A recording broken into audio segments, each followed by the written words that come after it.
带去读唐诗。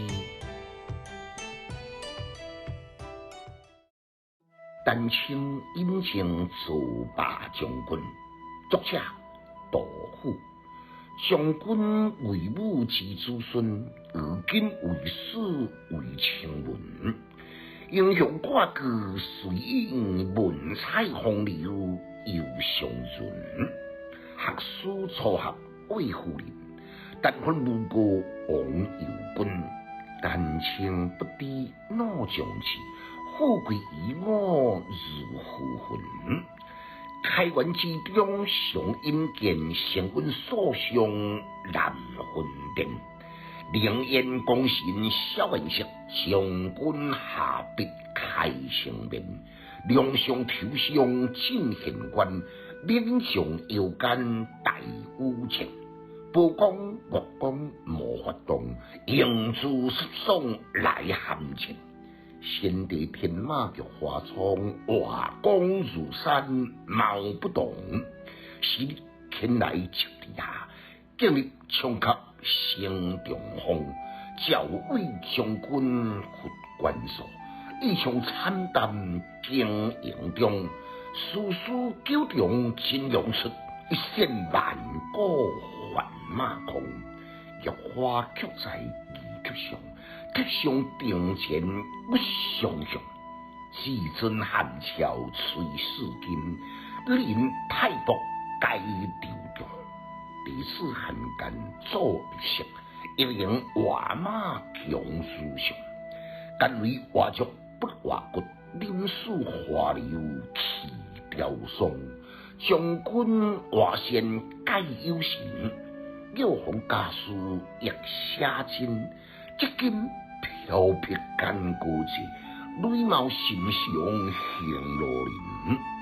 多强反作上感敌，世上未有如公平。大看过来成名下，将你堪饮点其心。简介：人的际遇变化万千，在看完九马道的丹青以后，无偌久呢，竟然伫成都来拄到沦落伫街头，替人伫卫上卫生的作罢，令人唔敢来相信。杨过呢，就是千金万角。诗开头的四句，笔彩飞扬，讲出嚟是曾经雄踞天下、绰绰亲子孙。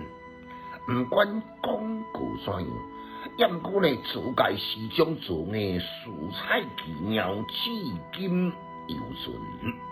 接落呢，写作吧，这个思维上呢，抒成恩怨尽处的精神。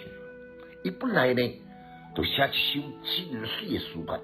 杨过呢，处人嘅书法，我当来超越王羲之，所以改变为图。将士一生定于丹青，情错高尚，不思富贵，更加唔知哪之将士。开元之中上阴间顶八句呢，都是描绘凌烟国为24位大同开国的功臣的为上重新保卫，真是栩栩如生。搁再说来12句呢，先帝天马玉花窗顶。来讲述先帝唐宪宗呢，看出伊上喜爱玉花窗，名为一北的丹青，精致入微，来刻画伊画马过程。画好了挂起来呢，甲骨立伫二头前的玉花窗来对比，一模一样，栩栩如茶，使唐宪宗大喜过望。频频催事硬顶旗宝来犒赏，甘为画竹不画骨，就是我在引起另外一位画马名家汉奸，也算讲是地下地主所谓花流嘛，都过分的悲壮无情来做反情，来做对比，更加显出把神罗自己的围攻，上所谓六句。也是最真实的写照，有你个图片渐乱，沦落到这个程度，为了生活，竟然替路人来为上度日。昔日100位万金难求一代壮士，满脸激情的凄怆，情何以堪？话讲倒转来，这何尝不是杜甫满脸的写照？读书的囡仔白学歹，有气质，够文采，读书快乐哦。